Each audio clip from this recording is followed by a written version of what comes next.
Hi, my name is Matthew Bellisario. Welcome to another edition of the Bellisario Sonic YouTube channel. Today, the topic of discussion is, how much would you pay for a vinyl record?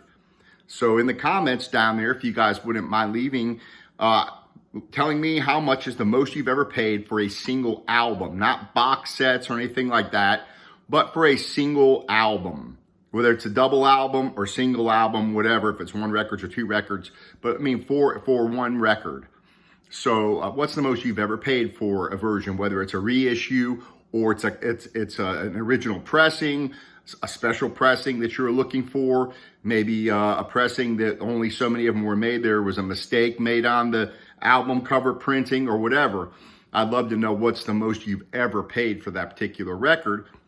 But most of all, how much are you really willing to pay for a single record, no matter what the collectability is? For me, the collectability is not the big thing. For me, just finding the records I want to listen to in good condition so that I can listen to them, to me, that's the most important thing. I really don't care about, if it was a special pressing, they only made so many of these from this pressing plant, whether it's this type of pressing. That kind of stuff doesn't matter so much to me as long as it sounds good and it's in good shape. So for me, the most money I've ever paid for a single album is simply this UHQR Miles Davis. I paid the $100 for it or whatever it was when it first came out, the 33 RPM. Was it worth the $100?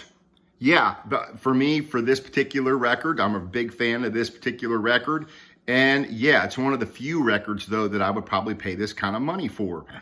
For example, the 45 RPM they're putting out at $150, not gonna do it. For me, it's just not worth it. I can enjoy this record here just fine and be at peace with myself knowing that I spent the $100 and I got this particular version of it. And to be honest, I kind of prefer 33 RPM, not because of the sound, because the 45s usually sound better, but just because I like having the one record and I can, throw it on, listen to the one side, flip it over to the other side.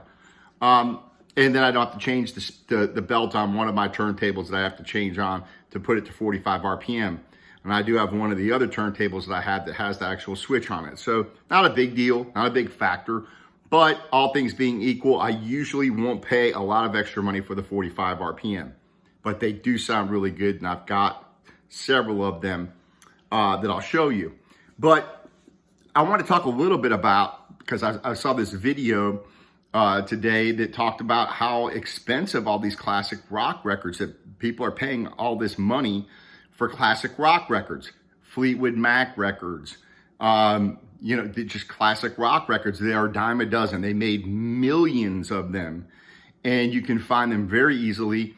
And if you got to look a little bit to find them in good shape, but you can find most of these records, Fleetwood Mac, for 10 or 15 bucks very easily, the originals, at least where I'm at.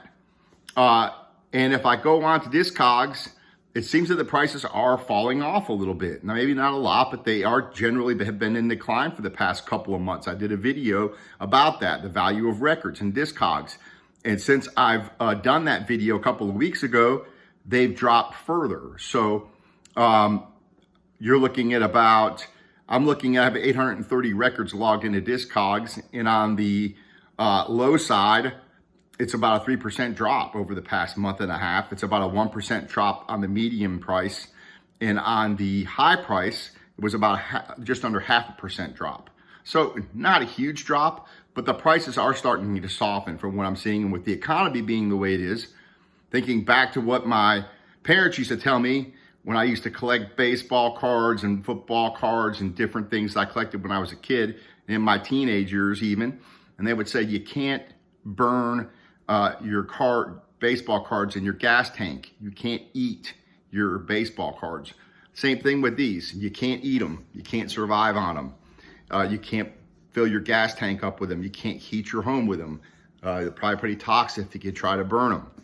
But that being said, I collect them, but I can only collect what I can afford to be reasonable about it. So I can't just go off and buy whatever I want whenever I want. And so in the comments, I'd love to hear how much you're willing to pay for a single record.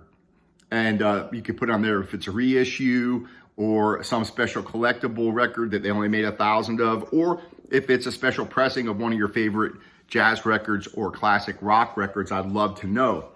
I'm going to talk about some pretty good deals that I found lately that I just wanted to share with you guys. I went over to online and found that this at Elusive Disc was on sale. This is a fantastic vocal record, Fast Livin' Blues by Jon Hendricks. It was on sale. I think it was 25 bucks. It is a 45 speed record, 2 pieces of vinyl, nice gatefold. It was on sale for like 25 bucks, so I picked it up. And it sounds absolutely fantastic. So am I very happy with this purchase? Absolutely. It's worth it's worth 25 bucks to me. And I put it on and just really enjoyed it, and it sounds great, and it didn't cost me an arm and a leg. And that's probably because it wasn't a big seller like a Bill Evans or something like that. A lot of people don't know who Jon Hendricks is. One of the greatest jazz vocalists of all time, one of the greatest scat vocalists. And so it's a treat to be able to pick this up at a reasonable price. I was able to pick up the other Bill Evans that was released this year for Record Store Day. So I just wanted to share that with you really quick. This was the first pressing, the Morning Glory. Picked it up for the $49. So I can't complain about that. That's what it was when it first came out, I think. So very good sound quality. Really enjoyed this record. It's got a nice insert inside of it, and a little booklet that comes with it, and of course a quality pressing and a great sounding concert here. And for 50 bucks, yeah, I picked it up, and it's a double record, 33 RPM, limited edition, 5076 of 6500. So pretty happy with that. That's worth 50 bucks to me. I picked up the Duke Ellington meets Coleman Hawkins, the acoustic sounds. These are great values, just like the Blue Note series are great values. If you could pick this up for 30 bucks, this was on sale, I think $29. Picked it up, absolutely fantastic. Nice jacket, nice gatefold. Great jazz. Is this worth 30 bucks to me? Absolutely. And I kind of look at it, this is entertainment for me. This is, yeah, it's fun owning these and fun sitting down and getting the enjoyment out of the music and looking at the jacket and reading about it and all that kind of stuff. And so this is a form of entertainment for me, where a lot of people might spend a bunch of money on their cable bill. Not me. I don't have cable. I've got internet, and I will watch things on the internet, but my source of entertainment goes for this. And so I try to divvy out the money accordingly, for my entertainment. But at the same time, you have to be smart about it. And so all these people that were just picking up, they're paying this exorbitant amount of money for classic rock records, don't pay it. Or negotiate when you go into the record store and it's a 15 or 20 bucks for one of these records. It's like, hey, you take 10 bucks for this? They say no, then don't buy it. You'll find it somewhere else. I picked up several kind of rock records from the 80s. And these were ones that I just kind of wanted to get my hands on. I didn't pay a lot of money for any of these. So I wanted to share them with you. And the records are in good shape. I wanted to get this Starship record, which is one of my favorite ones of theirs. And it's in perfect shape. And I paid, with shipping and everything, 10 bucks. So that's probably a little more than it's probably worth. It's in perfect shape, but for 10 bucks, it's like a brand new record. So, and I've listened to it 3 times so far. So $3 a spin there. Missing Persons, I think 9 bucks I paid for this. Great record. Great 80s pop record. Enjoyed it. Added it to my collection. Under $10. Missing Persons, Spring Session M, another great record. This I think I paid $7 for. So perfect shape, records in perfect shape, worth $7. Then I picked up 2 Robert Plant records that I've been wanting to get for a while. Pictures at 11. This is in perfect shape, paid $5 for this. Perfect shape, like brand new, $5. Reissue or something comes out with these, they'll be, $30. And then Now and Zen, this was a little harder to find this in good shape. I've been looking for this for quite a few years. Every time I pick it up, they want 15 or 20 bucks for it. And it's usually all scratched up. Well, I found this one for $10. It's almost like in brand new shape. And so I picked it up finally and got it. And this was actually an internet purchase. And it was I think it was $7.99 plus shipping. It was like $10 or $11 total.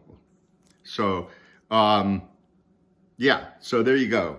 Some pretty good record finds there, classic rock records, if you will, 80s, if you want to call that classic rock, and under 10, around $10 a record. So, and a lot of people are saying that, a Fleetwood Mac, Rumors, or one of, any of those type of, they're going for 30 and 40 bucks. That's crazy. Do you know how many of those they've made of those? Millions and millions of those records they made. So don't pay that kind of money for them. When you go to your record store, negotiate with them. And a lot of times if you buy them within one record, they're going to knock off the price, especially if you bring it up. Look, I'm not paying 30 bucks for this. And they may say, hey, well, some fool will come in and pay that.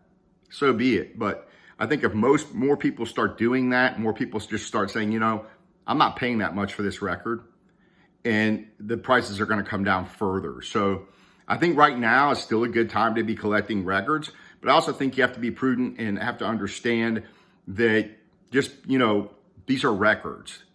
These are not life and death.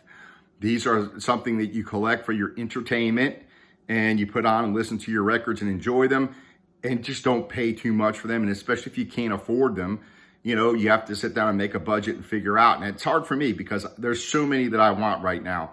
Right now, there's just so many jazz reissues that I want right now. I cannot afford to get them all. Between the Blue Note, the Acoustic Sounds, just between those two companies and some of the other ones that they're coming out with, I can't afford to buy them all. So I have to sit down and really figure out which ones I want to get. And that I also have to take into account when I go into every couple of weeks, I go into my local record store, and then I look through the used records, and I have to take into account how much I'm going to spend, and so just some things to think about, folks. But I'd love to hear how much you're willing to pay for a record, or what's the most you've ever paid for a record, and in general, how much are you willing to pay for a record? Is it $15, $10, $20?